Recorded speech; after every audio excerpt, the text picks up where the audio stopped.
Zonta International once again presents the Remarkable Women Powerful Stories webinar series, and I welcome you to my conversation today with Maame Afon, an internationally recognised thought leader and a passionate advocate for women, girls and leaders globally. She's a recording artist who uses her music to promote social change and philanthropy. I'm Lynn Foley, and I'm truly privileged to speak with the remarkable women who are so generous with their stories and their time. I wish to acknowledge the traditional custodians of the land on which we are meeting today and pay my respects to elders past, present and emerging, and also pay that respect to any First Nations people present. Zonta International is a leading global organisation working together to build a better world for women and girls. So Maame, I warmly welcome you to our conversation today.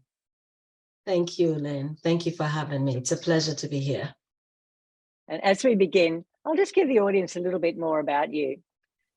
Maame, I know, has leveraged her vast experience and principles of intersectionality and passion for transformative leadership, philanthropy, facilitation and impact coaching to support organisations. As an outstanding and dynamic facilitator, she shapes experience and holds space for brave and essential conversation. And she's a consummate networker who facilitates those very joyful connections. He holds a BA in French and Spanish and an MA in Human Rights and Gender and International Policy Studies, and is a recipient of several awards and recognitions for her contribution to social justice causes, international development, leadership and philanthropy. And I know she particularly enjoys caring for and enabling her 3 phenomenal children, and as a wife and mother. And those children included, I think, 2 daughters and a son. So Maame, let's move into our conversation today. Certainly. I know you were born and raised in Ghana and now live and work on the west coast of the USA. Mm-hmm. I'm really keen to hear about where your story began and how your upbringing has influenced the woman you are today. Yeah, thank you, Lynn. Let me just reiterate my thanks again for this opportunity to share my story. I believe that stories are powerful ways in which we connect, in which we engage. So thank you. And to those of you who are going to be watching and listening, I hope that my story inspires you, encourages you, uplifts you. That's always my goal when I get these opportunities. And so to your question about being raised in Ghana and now living in the US and how it came about. Growing up, one of the things that now I have realized that I am always forward-looking, in my thinking. I value the value of curiosity, and I love to explore different things. And so as I was going through secondary school, which is high school, the equivalent of high school, I really said to myself, I would love to have a different experience in terms of my education. I would love to explore a little bit more. And so that's how come try something new, right? That's how come I found myself now living in the US, on the West Coast, in California in particular, for over 20 years now. But that journey began in Iowa, and then, into California and other parts of the globe, actually, as part of my education. Wow. So can you tell us a little bit more about your family when you were young? Yes. So I grew up with a single mother, and I think in terms of who I am as a resilient woman, I have drawn a lot of wisdom and strength from growing up with my mom as a single mom. But the interesting thing I often say that I also grew up in a home where my grandparents had 6 daughters and a male child, and watching how my grandparents really invested in their daughters. I feel like sometimes nature doesn't give you an option, especially growing up at the time when, my mom and my aunties and my uncle were growing up. The natural trajectory will be that you invest in your sons, right?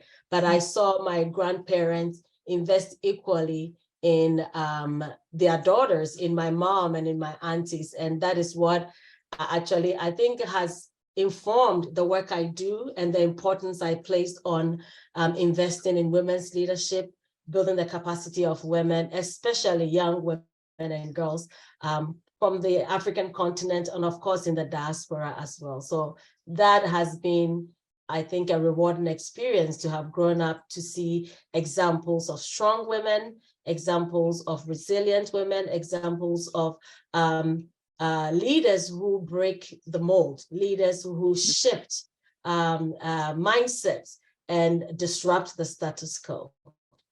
So it started with that focus on women and girls in your own family, which is really, really interesting. And yes, maybe nature does sometimes give families little choice about how they'll focus in families. Indeed, you have a powerful presence and a powerful voice in your broad fields of engagement. That's right. I'm wondering if you'll speak with me about how you came to study in Iowa and how you found your voice during your time as a student there, because I know that's a really interesting and powerful story, and a powerful time for you in your life too. Yeah, I never dreamed of being in Iowa. And I still remember my first time in Iowa. I actually landed in Minneapolis, St. Paul, and it was a 3-hour drive from there to Decorah, Iowa, where I went to undergrad at Luther College. But you know, in Ghana, we have, through the US Embassy, what they call the United States Information Service. These days, I believe they call it the Cultural Affairs Center within the embassy. And we had this amazing American woman who really embodies service and showing that others can have access to opportunity. Auntie Nancy, we call her Auntie Nancy. Her full name is Nancy Keteku. And Auntie Nancy really provided opportunities for so many young people, for so many of us who are in Ghana, to explore some of the dreams and visions that we had of broadening our horizon. So I went through that program with USIS, went through the same process that students in the US will go through, took the SAT, took the TOEFL, as if we couldn't speak English, but that's a different story, right? And went through that process and had different schools that I was looking at. Ultimately, I ended up choosing Luther College because it fit exactly who I am, my values, my vision, where I wanted to go. And, you know, the environment of studies was something that really drew me to the place. And I am so glad that I made that decision, because through there, I came into my own through Luther College, and just growing up in that space, I came to embrace my Africanness in a different way. Through that, I studied languages at Luther. So that meant that I had the opportunity to live in France and also to live in Guatemala. And that exposure, that being in those communities as I learned languages, really brought different cultural perspectives to me. It broadened my understanding of how to be a global citizen. And so I am really grateful, but I cannot end without saying the fact that the shock I had going to Iowa. And I remember saying, because I grew up in Accra, so I remember my first time as we're driving to Decorah, all I saw was corn and cow and beans and Amish. Now I know. Then I didn't know that that was something that characterized Iowa. And I remember it was my first time, seeing, getting into the snow as well when I was there. And so I really, really, when I say I came into my own, my experience at Luther, my experience in Iowa really cemented who I am today. A lot of who I am and how I show up is drawn from that foundation. And I am really grateful for that. And did you feel, I imagine, when you first came, as in a minority situation, like you were the one who was different? Was that highly powerful for you? Yes, I mean, I would say that, in Iowa, when I talk about coming into my Africanness and really stepping into activism, I had a lot of questions that were ignorant questions. I remember people would ask me, how did you get here? And I would be like, what do you mean, how did I get here? They would say, did you ever speak English? How come you speak such good English? Or they'll say, did you live in houses? You know, I remember a professor coming to me and telling me, since English is not your first language, take all the time you need to write this exam. And in that moment, you know, now when I think back, I realize how much racist that statement was, because it was assuming that I was less than, that I didn't have the capacity. It was placing me in a place where it felt like, you know, I think you need all the time to do this because you are not capable. And now if I had, with all the understanding I had, if I were to be asked that question, or told that statement, I will I'll respond differently. I will respond differently. Yes. Yeah. So. But back when you're young and you're new to a country, and you're learning how to behave in that country, right, aren't you?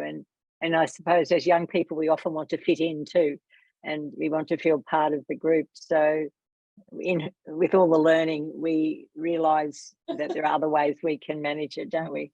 I have to say, Lindo, that I made a lot of jokes out of it to lighten the moment for me. Somebody asked me if I lived in a house. I said to them, no, I live on a tree.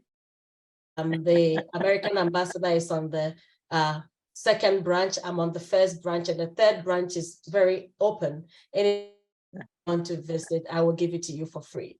And they would ask, you know, how did you get there? I said, well, you know how we love animals, right? So I called the eagle, I sat on the back of the eagle, and I crossed the Atlantic Ocean, and I got here. And people, you know, you had to lighten it up sometimes, but in there was part of my resistance and my activism being formed. Yes, and it's how we cover how we're feeling, how we cover the emotion, etc. It's interesting, isn't it? So how do you continue to use that power and that voice in your work and your networks today? Because it is incredibly powerful. Yeah. One of the things I believe is that the power to lead comes from the commitment to serve.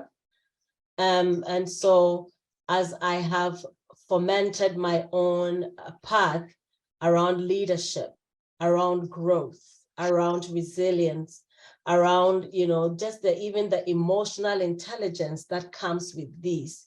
When I hold space for essential conversations, I bring that into the space to guide others, using my story, using my examples to guide others to have courageous conversations, for example.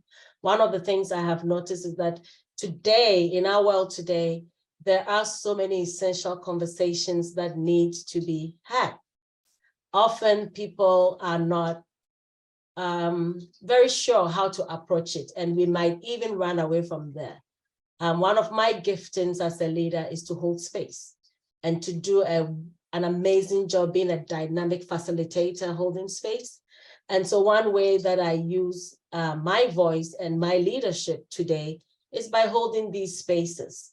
As I have also done this work, I have been able to build an expansive network of resources, whether it's persons, whether it's opportunities. I have an expansive network. And so I tap into that, into what I call joyful connections, so that we can connect individuals and people and opportunities and resources to unleash potential and maximize impact.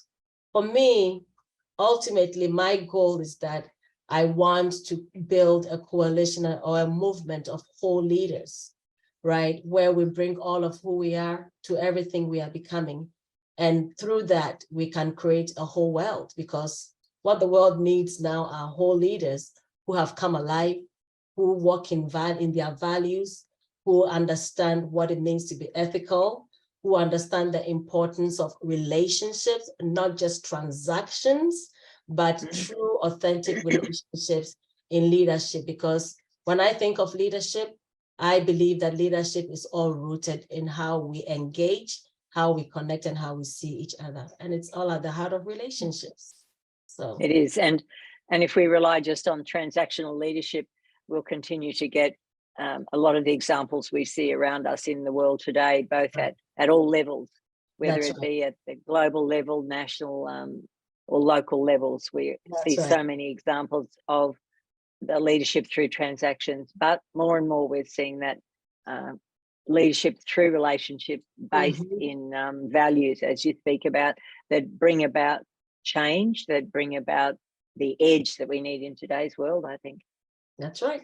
Absolutely. So you're a recording artist. And when we first talked, I went, wow, that's fabulous. You're a recording artist with albums to your name. Can you talk with me about how you use the power of music?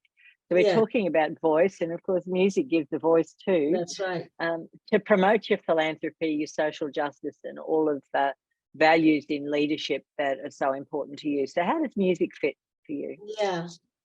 Thank you for that question, Lynn.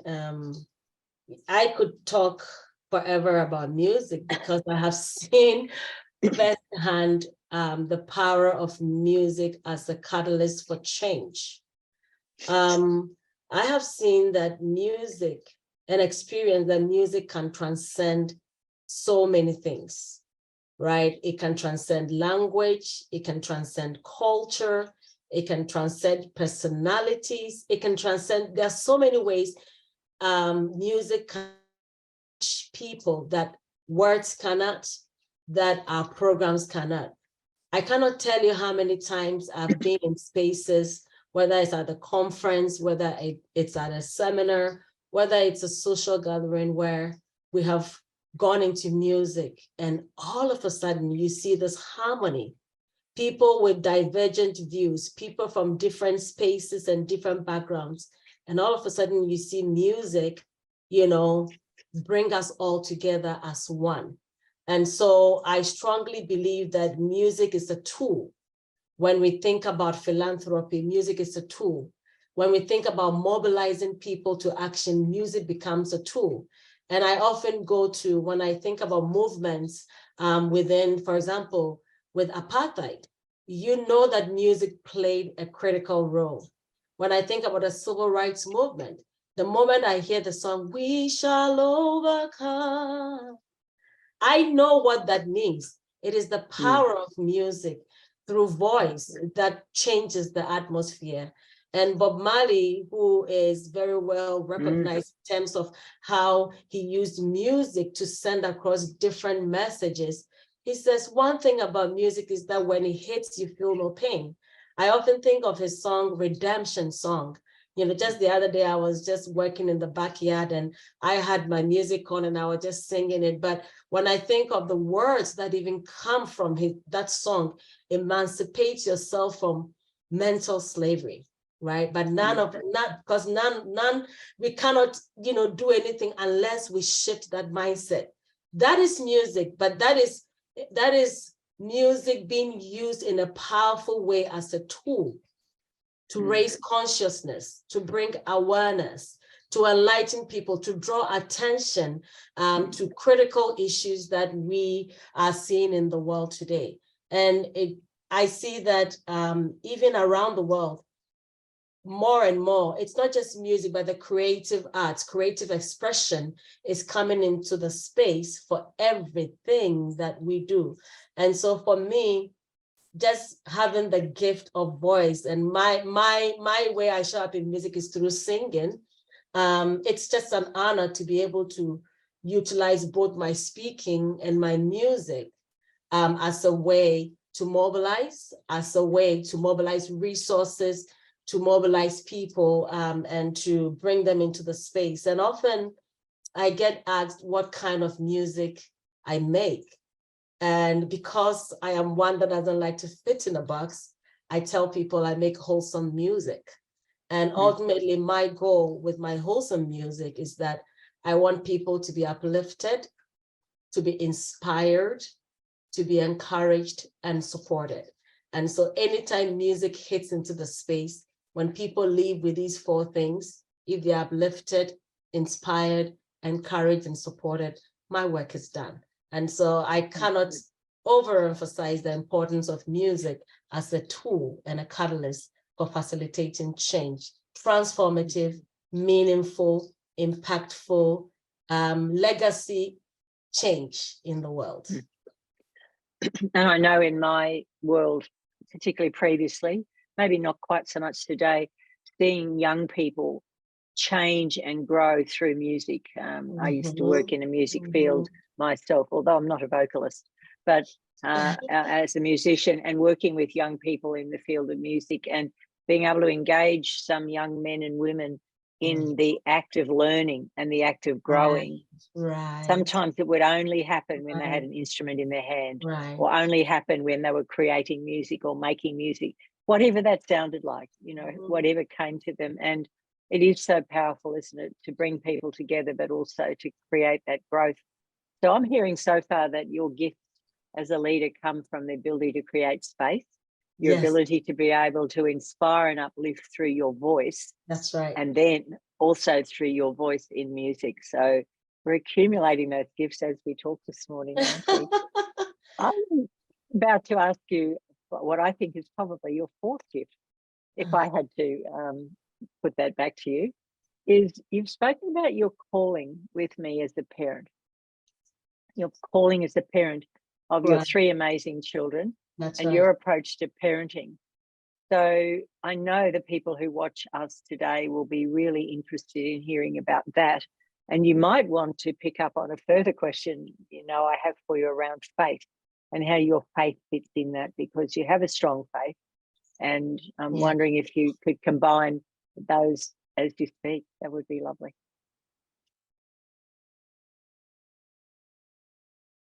Yeah, definitely. Around parenting,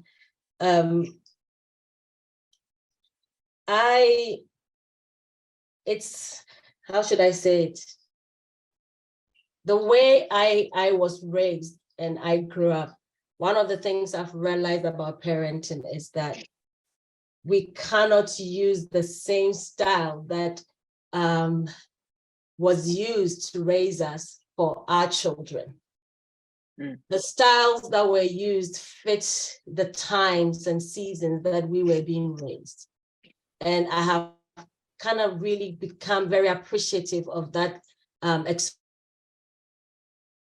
To adopt, I have to be versatile, I have to be nimble, and in my approach to parenting. And so as I think about parenting, I call it the 3D parenting. That's what I call mine, the 3D parenting style. And involves three things. It involves discovering by really understanding where your children are, where they come from. You know, when I say where they come from, that's who they are in terms of what makes them come alive, the gifts that they bring, where their strengths are. So you have to really spend time and be in relationship with them and to be able to discover who they are at the core. What is their giftings? What makes them come alive? So the first point that I do focus on in terms of parenting, the first D is discover who my kids are.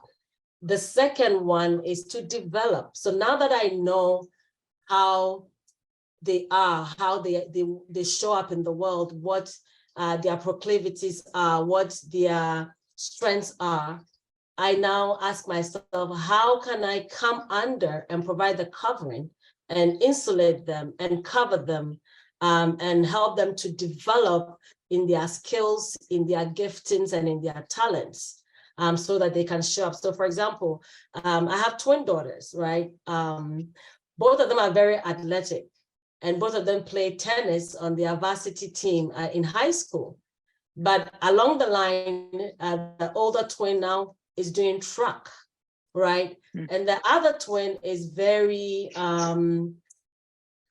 into theater. And so since I think 6th grade, she's been into theater, and they are now having their spring rehearsals where they are going to be showcasing Joseph and the Technicolor Dreamcoat. And she's in that, you know, she's been in other shows. And she knew right away from the beginning that that's what she wanted to do.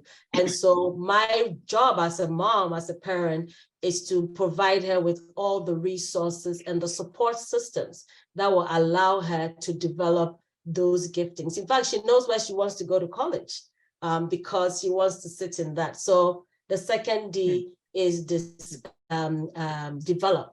And finally, the third D in the 3D parenting is deploy. Once you've done all that work, you now deploy them and put them in the spaces, you know, for them to live out that giftings and that vision or that dream that they have. And that means, you know, you connect them so they can have safe and soft landing in the right spots and in the right spaces. So I use the 3D parenting approach. You asked about my faith. My faith is very integral to who I am. I have found that without my faith, some of the hardest moments that I have been through, I don't know how I would have survived or, you know, come over it without my faith. There's a scripture in the Bible that I often go to, and it says, it's in him I live and move and have my being, right? So who I am in Christ informs how I show up, because I even see that my faith influences my core values, you know, of kindness, of compassion, of justice, of being truthful. You know, it's all embedded in who I am as a woman of faith.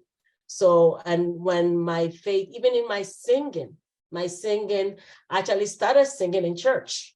So all of those things are part of who I am. My faith is, I don't go anywhere without who I am as a Christ follower. So. That's lovely. Thank you so much. It's really interesting to hear how others approach parenting. And I know you have twin daughters and a son, so, and they're all in the teenage years, aren't they? Now? Yeah. And of course, So my son, I have a son who is a big basketball player. And so, you know, sometimes we have to go to Reno for basketball tournaments. Sometimes we are in Las Vegas, sometimes we're in Lake Tahoe. And there are days where, you know, I'm so tired after a long day's work, and I pick kids from school, and then my son is like, Mom, you have to come back by 6:45. I need to be at practice at, you know, 7 o'clock, and I have to run and come back. And as I'm doing all those things, for me, you know, I'm a human being, so sometimes you're tired, but that's part of developing and feeding and growing them in those giftings. So. And it's, you have to stay, well, you have to stay there with them, don't you? You have to be there with them, tired or not. And sometimes it's challenging in the world of work and the world of parenting. It is.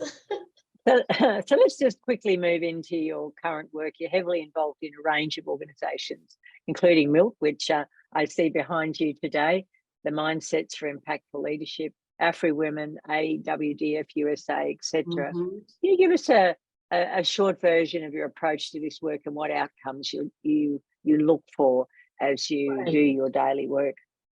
Yeah. So I will speak briefly on MILT. I mean, so with MILT, I mentioned two of the things I do at MILT. One is dynamic facilitation, holding space, and then of course, joyful connections. The other two things that I do at MILT is around thought leadership, thoughtful leadership, right? And so in this space, I create a lot of content around really critical leadership areas. And, you know, with that content, I provide training and train organizations, groups, through seminars, through conferences, through different gatherings to really bring people to that space. And I think about thoughtful leadership through the lens of social emotional learning and intelligence. I think those things are really critical. And then the other thing I do at MILT is through the impactful coaching. I really, really value my work as a mentor and as a coach, because when I see that people have come alive, when I see that people are walking in their purpose, when I see that people understand their authentic self, they know their authentic self and their authentic voice, and they are working in alignment with their purpose and their values through some of the coaching and mentoring I do. When I see that people are unleashing their potential and leaving nothing behind, or as I call it, not babysitting their gifts, right? By stepping forward to do the things that are important, and thereby maximizing their own impact and legacy, it means the world to me. And so that aspect of my work at MILT is really, really important to me. Impactful coaching, and sometimes through mentorship. At the African Women Network, which is powered by the African Women's Development Fund USA, our work is very simple. One of the things that we have seen is that African women living in the diaspora often do not receive the attention that is needed, because there is a misconception that if you live, let's say, for example, in the US or in Australia, where you are, Helen, or in Canada, wherever outside, even outside of your home country, people think that you've made it, you've arrived. And so you don't really need to be given opportunities. And we are seeing that a lot of women who are in the diaspora are looking to build their capacity, their leadership in different ways. And I think when we gather in community, there's also power in gathering in community. So our job is to, one, support each other through community, through gathering. That's the first thing we do at African Women. And then also really promote philanthropy that will support and invest in African women and girls in the diaspora. We also believe in shifting the stereotypes and shifting the narrative, because based on the example I gave of if you were outside of, if you're living in the US, for example, how people see you, it often says that we are a monolith, but we are not. Our story is fluid, our journey is fluid. There are so many parts of us that come together. And so we want to shift the narrative. And especially as Black women, there are so many narratives out there about who we are and who we are not. And we believe that we need to be the authors of our full stories. And so as we gather and build our capacity, we can tell our stories. And a lot of times we have things that African women in the diaspora are doing, but nobody sees them. We want to amplify the contributions and the achievements of African women in the diaspora. So that's some of what we are doing. It's a really important work, isn't it, to give women a voice and to help them give their girls a voice, and working with young women and girls in particular. So as we move through, you often describe yourself as a disruptor and an activist, and how you make good trouble, in the words of John Lewis. So can you talk with me a little about how that is, and then how that affects the way in which you approach gender equality and the work that you do, that of course contributes greatly to the movement towards gender equality? So I'm wondering if we can connect those two together, how you disrupt with that good trouble and then move more and more towards gender equality. Yeah, making good trouble is my forte, I would say. Lynn, I think about some of what we are sitting in as a global community, especially after George Floyd, all the different things. And here in the US, and even in my personal life, right, as a Black woman, I cannot tell you the number of times where, because of the prejudice or stereotypes that people have, I enter a space and people already have assumptions about my capabilities, who I am and who I'm not. And over time, I've learned to sort of speak up, raise my voice, and shut down those negative stereotypes, right? And so sometimes disrupting the status quo could be as simple as speaking your truth. It could be as simple as speaking truth to power, that when you enter a space, just by being intentional about how you show up in itself, it's activism and it's disrupting the status quo. I remember stepping into one space and they invited me to come and speak. And after I spoke, the people said, well, you're not the kind of African woman we are looking for. And I'm like, what do you mean? What do you mean I'm not the? So for them, the African woman they were looking for is one who would come in and beg, one who would come in and be burdened and looking a certain way, even in terms of my dressing and how I look. One who would come in from a place of disempowerment and from a place where you're being told, you know, you are being told what to do. And I broke all those. So just by showing up in powerfully with my voice, and I'm also even very intentional about how I dress. You know, even my hair is a form of activism. It's a form of disrupting the status quo. I mean, just in the US, they just recently passed a bill about hair.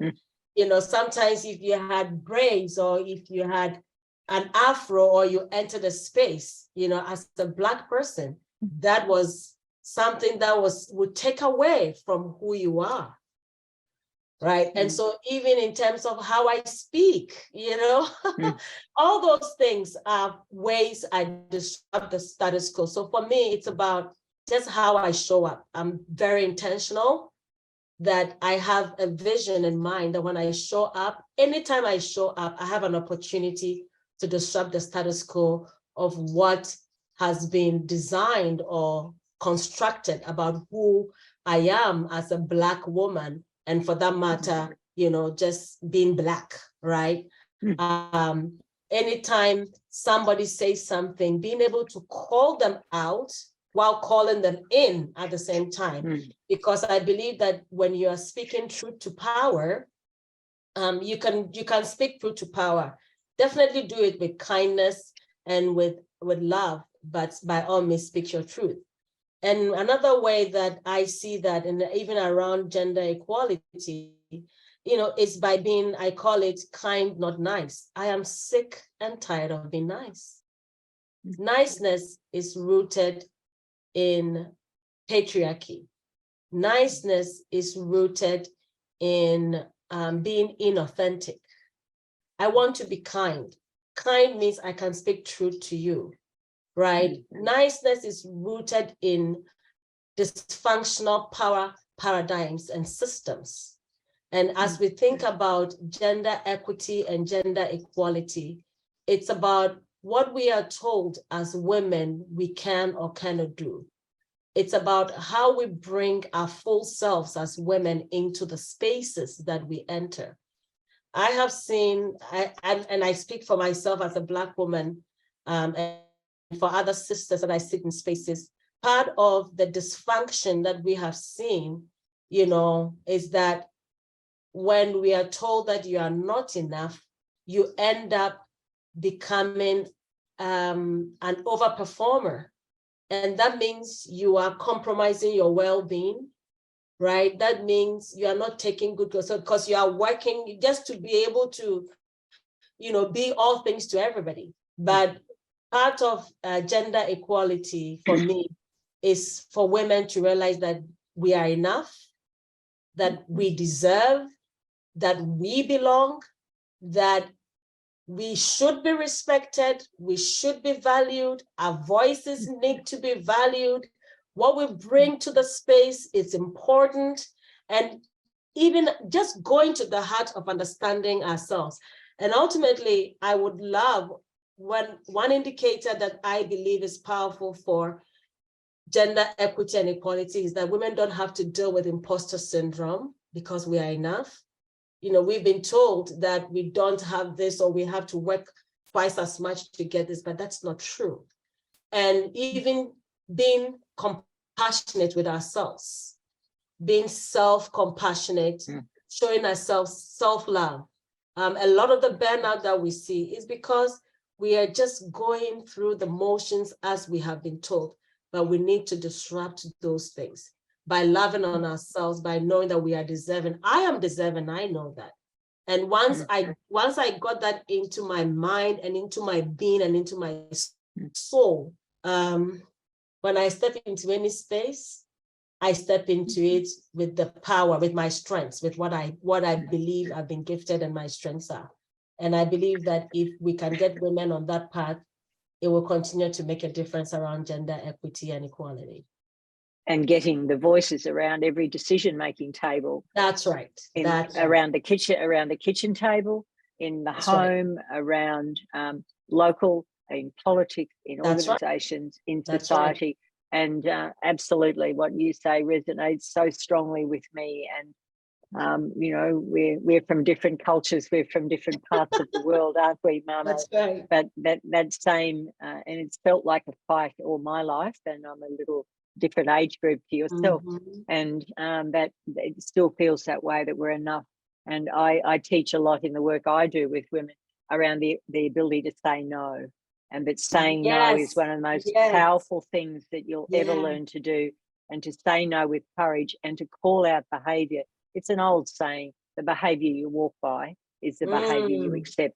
But sometimes that's very tiresome, isn't it? Always calling out the behavior of others and not being so nice, because I was taught to be nice. I was taught to be seen and not heard as a small child, because that's how it was when I grew up.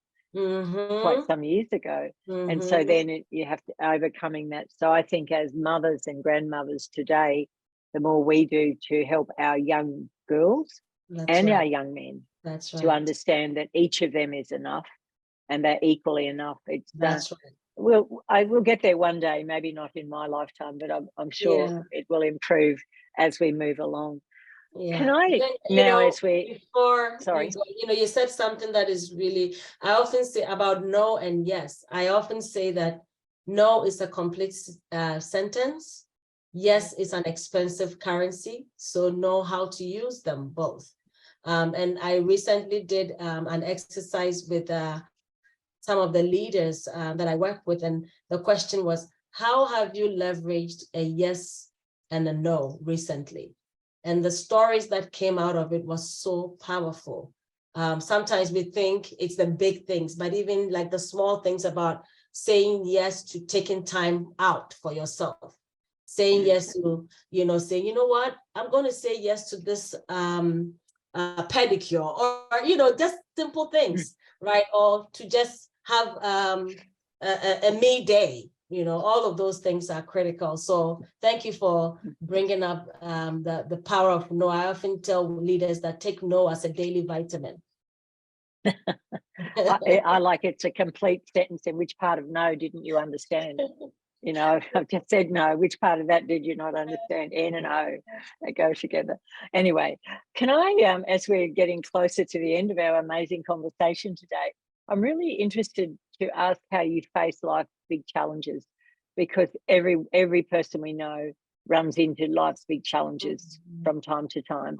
How do you face them? How do you recover? How do you work through them and recover? What do you rely on, and whom do you rely on?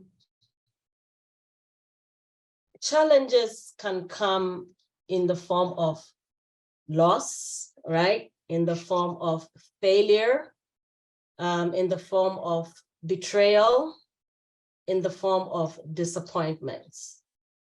And each of these things, as I realize them, are rooted in a lot of the relationships we have. If you lose somebody, it's a relationship thing.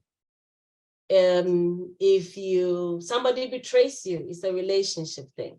And so ultimately, what I love to look at when I think of challenges is how I am optimizing and leveraging the relationships I have with people.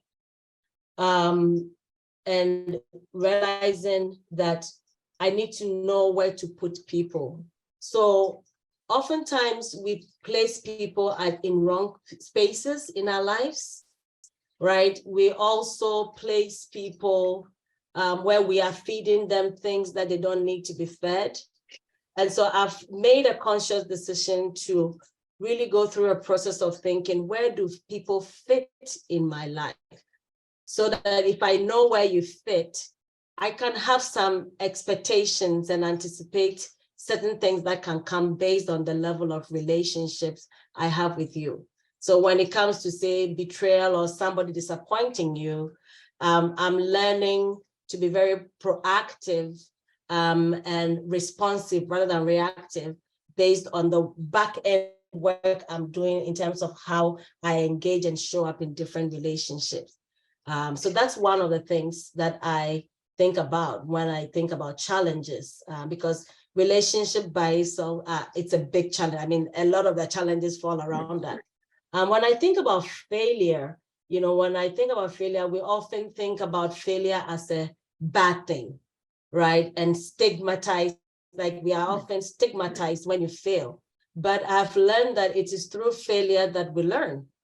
If you don't fail, how are you going to be able to learn?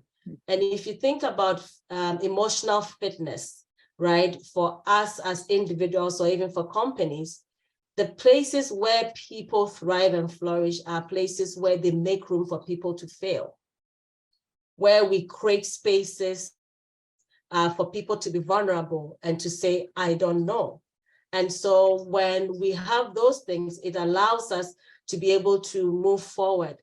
But as I think about challenges broadly, I think about, we often say that when you have a challenge, you bounce back. And I look at it differently. I say bounce forward, because if you bounce back, you are going back to old systems. But if you bounce forward, it means you are building on things that are the lessons you've learned from the failure or the loss or the disappointment. And so you bounce forward so that you can pivot. And that also means that you have to develop leadership agility, right? Be flexible, be fluid, be adaptable. I often think about the engagement with challenges as a dance. It's like, so you know when to step forward, when to step backward, when to step aside, and when to hold your ground. So I look at that. When I think about, for me, as I mentioned earlier on, especially around loss, as a challenge, my anchor was just who I am as a believer. That really, there were some core scriptures in the Bible that I had to hang on to and just say, though I may not see what's going on, though I can't see the full picture, I trust that God is sovereign and all of God's ways are perfect. And everything that God does, he's very intentional about it, that God is not a random God just doing things anyhow, but everything is calculated. And sometimes we might get the answers here on this side of eternity, but sometimes we may not get the answers, and just trusting. And for me, it's about trust. Trusting means seeing beyond what I see to what God sees. And so those are some of the things that have given me hope and allowed me to still flourish and have a smile on my face, because I know that all things work together for my good ultimately. Yeah, that's lovely. Thank you. What's something you're most proud of so far in your life?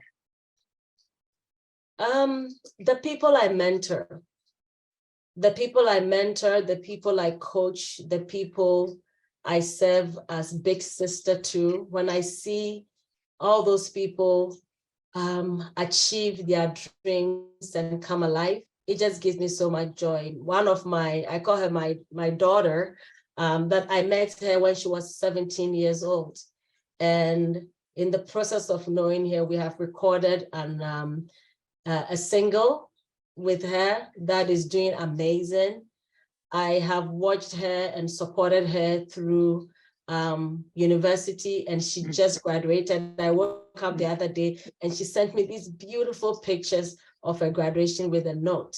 There's a young man in Uganda who was on the verge of just giving up and was lost and didn't know what to do, didn't even know me, but had seen me in some of the spaces where I was facilitating. And he had the courage to reach out to me. And, you know, we made some bold decisions together, of course, ultimately his choice. But now I see him, and he went through a whole process, and out of like 400 people who were vying for 5 spots, he was one of them who got it. And he now sent me a message the other day and saying, he calls me Mama. He's like, oh, you have no idea. I'm thriving, I'm doing well. I went from a 2.0 to a 4.0. So those are the stories that make me come alive. Or the stories of this grandmother who is taking care of 2 children in Ghana. And, you know, one day I was visiting home in Ghana and I saw something and I was moved to support.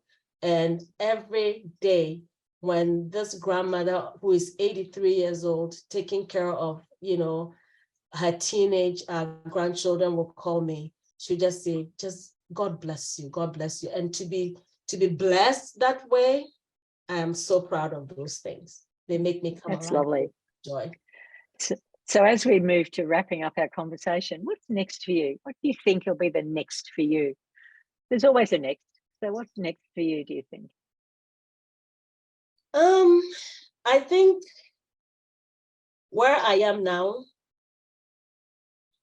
as I have grown in my leadership, I'm realizing that there's more where I am sitting.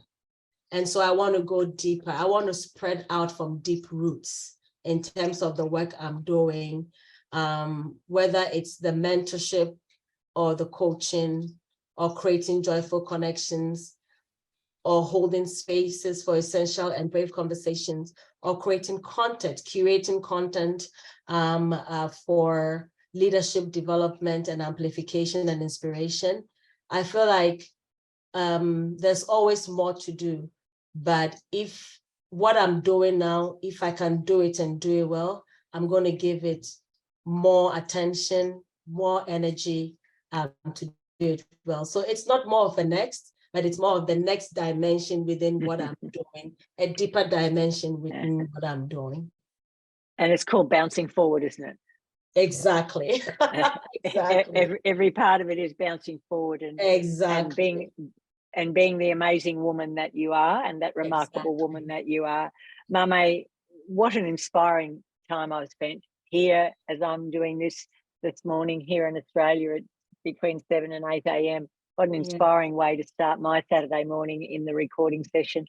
And thank you so much on behalf of Zonda International for spending time with us and our community and our broad community, sharing your powerful story and indeed being that remarkable woman you are. I know we'll hear more of your recordings, we'll hear more of the work that you do, both through the Commission on Status for Women and the other ways you influence in the USA and of course across the world. So thank you so much. And to everyone who's watching us today, join me as we move forward in 2023 and to hear more stories from more remarkable women. Thank you for having me, Lynn. It's been a joy to share my story. And, you know, if there's one thing I'll leave with our audience, I would say, just remember that you are enough, that inside of you, you come prepackaged with everything you need to be the authentic, powerful leader you are. So go forth and always remember that when everything else fails, you are enough. You are enough and you are able. So thank you.